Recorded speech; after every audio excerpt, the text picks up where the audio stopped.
lotion gano haibdi nangi visibility mayamda uhallinge nangi product sum lek twin nanga sum lotion id hidor pham dai id best ni aduna id kanam ta kem haida ju yare haida kanana no no lak tuis how khaba how sini miyo bene am wari how se am wa bani ko aduga how to adai hen ba kyam tholokini kai gi no haibta I don't want fight, pray for the love. Haters gon' hate, only God knows what I've been through. Hustle in my brain, straighten up my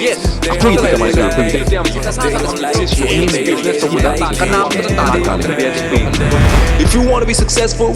never listen to anyone who ever done anything yet, and take action. Blame it on me, come and see me. I ain't got no time, calling my phone, say you love me. Hello everyone, welcome to Manipur Entrepreneurs. Never stop learning, keep growing. TAMBA LEPKUMSI ko CHAOKHATMINASI. Ngasi di mayam da. Habidi aynya pura isi maru iba topic ngata ni ko ngasi hen maru iba topic amso pujari. Habidi si khang na business to we ko. Habidi ayni ngasi pujari ije. Thamne na dum ubira mani ko. Best marketer versus best product or best product creators or best services.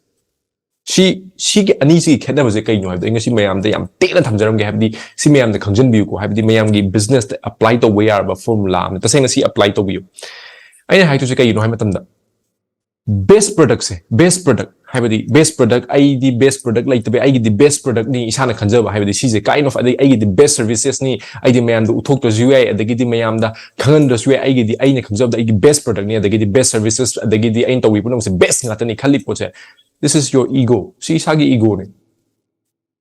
Kay daw nung the best have a pot say exist to the have the si isa na ningsing biyo.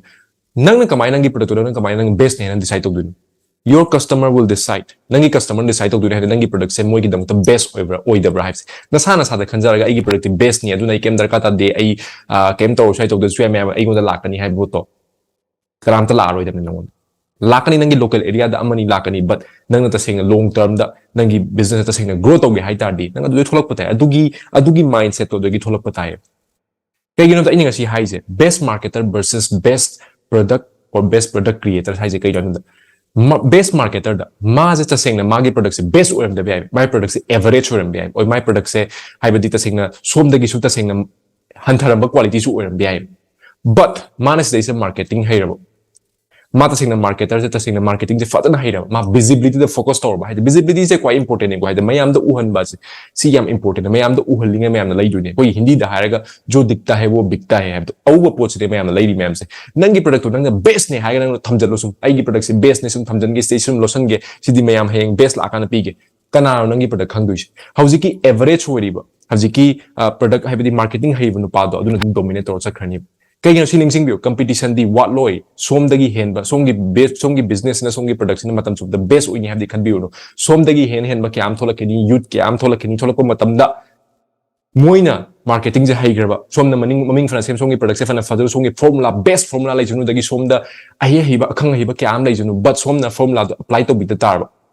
som gi abilities je losala thamba ba adu amadu the visibility the focus to so visibility the focus to widra ba ma dum hela chakani som gi business to le hawrani kai gi no hai matam da aina tuina haibado haibadi nang ngasi nang gi business nang best khajara nang gi local area da Imphal area da or nearby nang gi area da nang yolambadi ai but ta senga nang growth to ge adu dagi nang ta senga subna tagi swai sum lai gi hai tardi nang ya pa mane du di but nang ta senga nang gi business se growth to ge hai tardi nang adu tholak pata thola ga nang visibility the focus to buta mayam da uhan bata ba karam na mayam da uhan gani aduna na ina mayam toin haido online business haide online business ta kamai on gadi hai matam da ngasi aina toin hanjan na repeat to rein ko habi nang toina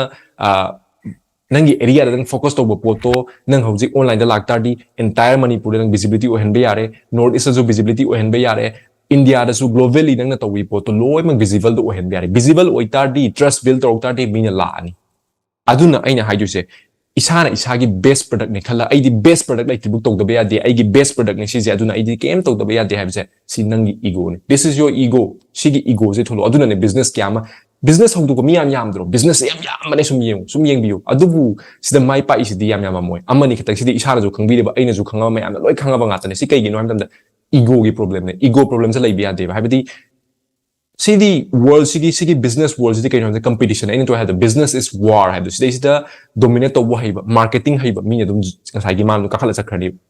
ꯃꯤꯉꯣꯟꯗ ꯁꯨꯝ ꯎꯍꯟꯕ ꯃꯤꯉꯣꯟꯗ ꯁꯨꯝ value ꯄꯤꯕ ꯍꯩꯌꯦ ꯅꯪꯅ ꯅꯪꯒꯤ ꯄ꯭ꯔꯗꯛꯇꯣ ꯑꯩꯅ ꯍꯥꯏꯕꯗꯣ ꯊꯝꯖꯜꯂꯅꯨ ꯍꯥꯏꯕꯗꯣ ꯉꯁꯤꯗꯒꯤ ꯊꯝꯖꯜꯂꯔꯣ ꯅꯪꯒꯤ ꯄ꯭ꯔꯗꯛꯇꯣ ꯄꯨꯊꯣꯛꯑꯣ ꯃꯌꯥꯝꯗ ꯎꯍꯜꯂꯣ ꯅꯪꯒꯤ ꯕꯦꯁꯇꯣ ꯎꯍꯜꯂꯣ ꯎꯍꯜꯂ ꯃꯇꯨꯡꯗ ꯃꯌꯥꯝꯅ ꯅꯪꯒꯤ ꯄ꯭ꯔꯗꯛꯁꯦ ꯕꯦꯁ ꯑꯣꯏ ꯍꯥꯏꯕꯗꯣ ꯈꯪꯉꯛꯀꯗꯣꯏꯅꯦꯕ ꯅꯁꯥꯅ ꯅꯁꯥꯗ ꯕꯦꯁ ꯍꯥꯏꯖꯕꯁꯦ ꯇꯣꯛꯑꯁꯤ ꯑꯗꯨꯒ ꯏꯁꯥꯅ ꯏꯁꯥꯗ ꯑꯩꯅ ꯈ꯭ꯋꯥꯏꯗꯒꯤ ꯍꯦꯜꯂꯤ ꯍꯥꯏꯕꯁꯦ ꯇꯣꯛꯑꯁꯦꯕ ꯀꯩꯒꯤꯅꯣ ꯍꯥꯏ ꯃꯇꯝꯗ ꯅꯪꯉꯣꯟꯗ ꯍꯦꯟꯕ ꯀꯌꯥ ꯑꯃ ꯊꯣꯛꯂꯛꯈꯤꯅꯦꯕ ꯅꯪꯅ ꯕꯦꯁ ꯇꯥꯕ ꯁꯨꯡꯌꯥ ꯌꯥꯗꯦꯕ ꯑꯩꯉꯣꯟꯗ ꯍꯦꯟꯕ ꯀꯌꯥ ꯑꯃ ꯑꯗꯒꯤ ꯃꯤꯉꯣꯟꯗ ꯍꯦꯟꯕ ꯀꯌꯥ ꯑꯃ ꯊꯣꯛꯂꯛꯀꯅꯤ ꯕꯠ ꯑꯩꯈꯣꯏꯒꯤ ꯐꯣꯀꯁꯇꯤ ꯀꯩꯅꯣ ꯑꯩꯈꯣꯏꯒꯤ ꯄ꯭ꯔꯗꯛꯁꯦ ꯃꯣꯔ ꯚꯤꯖꯤꯕꯜ ꯑꯣꯏꯍꯟꯕ ꯃꯌꯥꯝꯗ ꯑꯗꯨꯒ ꯑꯩꯈꯣꯏꯒꯤ ꯀꯁꯇꯃꯔ ꯂꯣꯏꯅꯃꯛ ꯑꯣꯏꯅꯤ ꯍꯥꯏꯕꯁꯨ ꯂꯩꯇꯦ ꯕꯠ ꯑꯗꯨꯕꯨ ꯑꯩꯈꯣꯏꯒꯤ ꯀꯁꯇꯃꯔ ꯑꯣꯏꯔꯤꯕ ꯃꯤꯁꯤꯡꯗꯣ ꯃꯣꯏꯗ ꯁꯦꯇꯤꯁꯐꯥꯏ ꯑꯣꯏꯍꯟꯕ ꯃꯣꯏꯗ ꯊꯥꯖꯕ ꯃꯣꯏꯅ ꯄꯥꯝꯃꯤꯕ ꯚꯦꯂꯨꯗꯨ ꯄꯤꯕ ꯑꯗꯨꯒ ꯂꯦꯠ ꯗꯦꯝ ꯗꯤꯁꯥꯏꯠ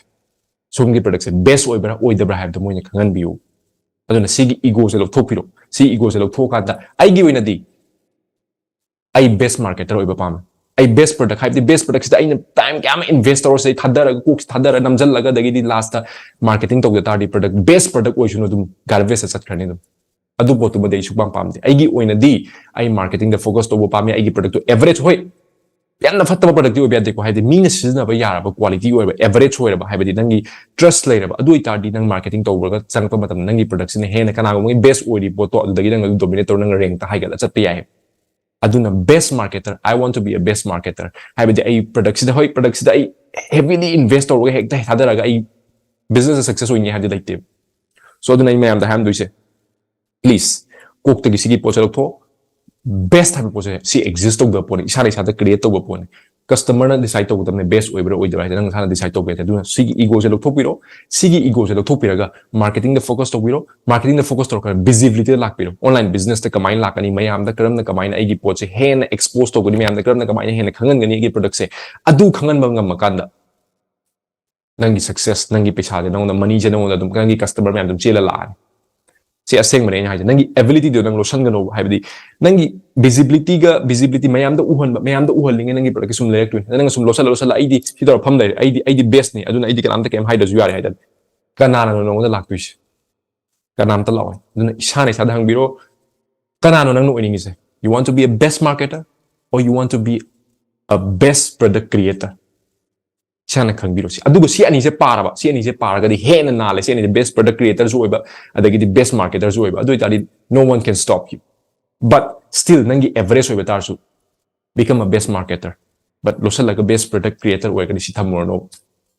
ꯁꯣ ꯑꯗꯨꯅ ꯁꯤꯒꯤ ꯐꯣꯔꯃꯨꯂꯥꯁꯦ ꯑꯦꯄ꯭ꯂꯥꯏ ꯇꯧꯕꯤ ꯁꯣꯝꯒꯤ ꯕꯤꯖꯅꯦꯁꯇ ꯉꯁꯤ ꯑꯉꯥꯡ ꯑꯍꯟ ꯈꯥꯏꯗꯅ ꯑꯗꯒꯤ ꯅꯨꯄꯤ ꯅꯨꯄꯥ ꯈꯥꯏꯗꯅ ꯍꯧꯅꯤꯡꯉꯤꯕ ꯕꯤꯖꯅꯦꯁ ꯍꯧꯅꯤꯡꯉꯤꯕ ꯑꯗꯒꯤꯗꯤ ꯕꯤꯖꯅꯦꯁ ꯍꯧꯗꯣꯛꯑꯕ ꯏꯆꯤꯜ ꯏꯅꯥꯎ ꯃꯌꯥꯝꯁꯤꯡꯅ ꯑꯗꯒꯤꯗꯤ ꯕꯤꯖꯅꯦꯁꯇ ꯃꯥꯏ ꯄꯥꯛꯅꯤꯡꯉꯤ ꯃꯌꯥꯝꯁꯤꯡꯅ ꯁꯤꯒꯤ ꯐꯣꯔꯃꯨꯂꯥꯁꯦ ꯑꯦꯄ꯭ꯂꯥꯏ ꯇꯧꯕꯤꯔꯣ ꯑꯗꯨ ꯑꯣꯏꯇꯥꯔꯗꯤ ꯁꯨꯡꯁꯣꯏ ꯁꯣꯏꯗꯅ ꯔꯤꯖꯜ ꯂꯥꯛꯀꯅꯤ ꯁꯣ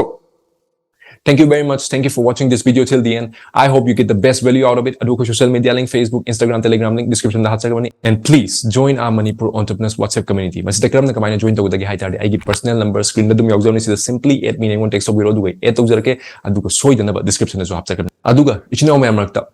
interested oijaba habdi e-commerce business kamaina hogudagi online business changning e-commerce business changning adu karamna kamaina hogudagi khangdaba clarity di pamba siguma chinaw yawu tardi ekoi de reach out to wir yagani ekoi gi next free master class join to wir yagani madugi link description da hachagabani sida karamna kamaina join to gudagi haitari link ta click to wiro aduga adugi matugina follow to wiro aduga khangdaba haitaba yawu tarsu ekoi de reach out to wiro aigi team da aingonda we are ready to guide you so welcome to Manipur Entrepreneurs never stop learning keep growing TAMBA LEPKUMSI koi CHAOKHATMINASI thank you Another day, another bag unloaded, and money keep on knocking on my door. But blessed to say that one day I will make it. My God has put me, I don't have to fear. Outside, your side, this side, that side.